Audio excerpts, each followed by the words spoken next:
விஜய் அண்ணாக்கு எதிராக ஏதாவது ஒன்று கிடைச்சா அதுக்குள்ள அரசியல் பண்ணணுங்கிறதுல ரஜினி அவர்கள் ரொம்ப தெளிவாக இருக்காங்க.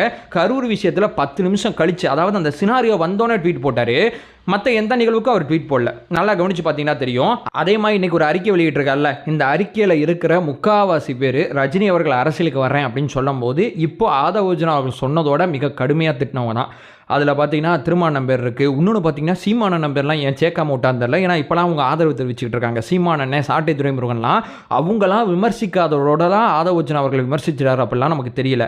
இது விஜய் அண்ணாவை பர்சனலாக பழி வாங்கணும். ஏன்னா அவருக்கு ஒன்று இருக்குது, நம்ம தான் இருந்தோம் சூப்பர் ஸ்டார் ஆகிட்டாப்புல அவர் வந்து, அதாவது பார்த்தீங்கன்னா சூப்பர் ஸ்டாராக இருக்கும்போதே அவர் பெரிய ஹீரோ ஆகிட்டார் சினிமாவில்.